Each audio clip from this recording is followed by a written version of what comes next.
Just குப்பையில போட்ட ஒரு டிஷ்யூவால 30 வருஷத்துக்கு அப்புறமா இந்த கில்லர் மாட்டுவானு யாருமே இமேஜின் கூட பண்ணி பார்த்திருக்க மாட்டாங்க. 1988ல 8 வயசு சின்ன பொண்ணான ஏப்ரல் ஸ்கூலுக்கு போற வழியில அவளை கிட்னாப் பண்ணிடுறாங்க. கொஞ்ச நேரத்துக்கு அப்புறமா அந்த சின்ன பொண்ணோட உடம்பு பக்கத்துல இருந்த ஒரு ஃபீல்ட்ல கண்டுபிடிக்கப்பட்டிருக்கு. கில்லர் அந்த 8 வயசு சின்ன பொண்ணை கிட்னாப் பண்ணி அந்த பொண்ணை ரேப் பண்ணதுக்கு அப்புறமா அந்த குழந்தை அவன் ஃபேஸ் ஐடென்டிஃபை பண்ணிடும் அப்படிங்கிறதுக்காக அந்த குழந்தைய கொண்டு அந்த குழந்தைய ஆழ்நட மாட்டேன் இல்லாத ஏரியால போட்டுட்டு போயிருக்கான். அந்த கில்லர் இதோட மட்டும் விடாம 1990ல போலீஸ்க்காக ஒரு மெசேஜ் விட்டுட்டு போயிருக்கான். அதுல நான் தான் அந்த 8 வயசு சின்ன பொண்ணான ஏப்ரல் கொண்டேன் அப்படின்னா நான் மறுபடியும் கொள்ளுவேன் அப்படின்னு எழுதப்பட்டிருக்கு. ஸோ இன்வெஸ்டிகேட்டர்ஸ் ஆல்ரெடி நடந்த 7 வயசு பொண்ணான சாராவோட மர்டருக்கும் இதுக்கும் கனெக்ஷன் இருக்கும் அப்படின்னு கண்டுபிடிச்சாங்க. அப்புறமா 2004ல மெமோரியல் டே வீக்கெண்ட் அன்னைக்கு 4 நோட்ஸை கண்டுபிடிச்சிருக்காங்க. அதுல 3 நோட்ஸ் பைசைக்கிள்லயும் இன்னொரு நோட்ஸ் மெயில் பாக்ஸ்லயும் கண்டுபிடிச்சிருக்காங்க.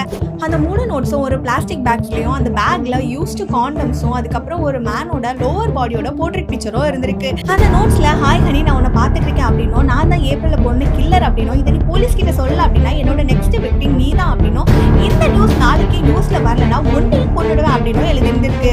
அப்புறமா 2018ல இன்வெஸ்டிகேட்டர்ஸ் ஜெனடிக் டெக்னாலஜி எல்லாம் வந்ததுக்கு அப்புறமா சஸ்பெக்டோட லிஸ்ட் எடுக்கிறாங்க. அதுல சஸ்பெக்ட சீக்ரெட்டா ஃபாலோ பண்றாங்க. அப்போ அதுல ஒரு சஸ்பெக்ட் யூஸ்டு டிஷ்யூவை எடுத்து டிஎன்ஏ டெஸ்ட் பண்றாங்க.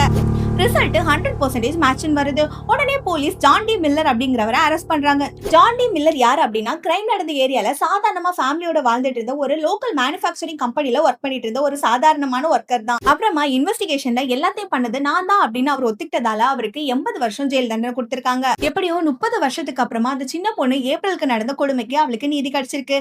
இதை பத்தி நீங்க என்ன நினைக்கிறீங்கன்னு மறக்காம கமெண்ட்ல சொல்லுங்க.